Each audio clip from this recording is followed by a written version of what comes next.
Vinland Saga broke me, put those pieces back together, and made an impact on me that I still cannot describe fully. Vinland Saga is up there with Attack on Titan to capture the peak storytelling about the human condition. What's up everybody, welcome back to Englow's content. My name is Noah, and today we're going to talk about Vinland Saga and why I need you all to watch it if you're not already. If you've been following me long enough, you know I am still fairly new to anime as of May of 2022. So I'm still trying to get into these huge world building storytelling pieces of anime. And Vinland Saga was one I had no expectations for, which was a good thing, because I went into that story completely blind. And after finishing season 1 and transitioning into season 2 and having the last episode of season 2 being in this past week, I can conclude Thorfinn is up there with Eren Yeager or any other huge MC with an even bigger character arc. And Thorfinn goes through a huge one in only 2 seasons. And in those 2 seasons, 3 themes come up to mind: grief, hope, and community. Spoilers ahead if you haven't watched the first 2 episodes of Vinland Saga. Give this video a like, come back to it later, and start one of the best pieces of storytelling. So everyone that is caught up knows when Thor's dies is when the story propels ×2.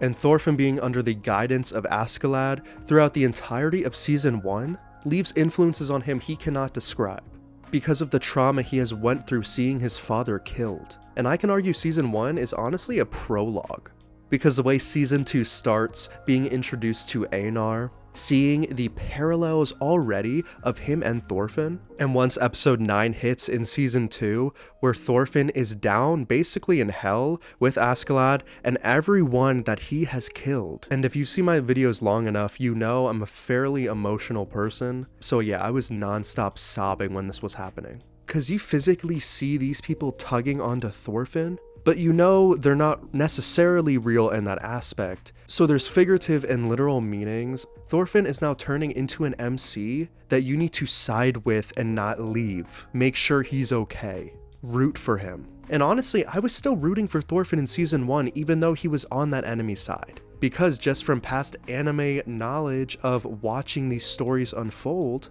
there is trauma, and season 2 starts to unfold with knowing that other characters are going through similar experiences, whether they're on the good or bad side. We see that with Einar basically losing his entire family, and to the end of season 2, him and Thorfinn are brothers, one of the most emotional pieces of storytelling I've seen in an anime. What I've also learned is that Vinland Saga is all about influence and what can impact another thing. And I've said that enough with Thorfinn and Einar, as well as Canute. Canute is a direct foil to Thorfinn, because Thorfinn's basically going from bad to good, and Canute was going from good to bad. But it looks like Thorfinn changed his mind a little bit towards the end, because by the last episode of season 2, we're seeing connections form you couldn't even imagine happening, because of where Thorfinn was in the beginning. That's why Thorfinn is one of my favorite MCs to date, at least top 3. And I'm definitely going to pick up the entire manga set for Vinland Saga, because I heard it's getting some sort of a box set later this year. But for now, I'm going to keep watching the anime, and I cannot wait to see where Thorfinn ends up next, because his new look is amazing. And knowing Einar is going with him makes my heart so full, and it's growing even more because they're also doing this for Arnid. Don't get me started on her entire backstory and her episode, because I was weeping. What's your favorite anime? Let me know down below. If you enjoyed this video, give me a like and subscribe to stay up to date on videos every week. And I'll see you in the next video.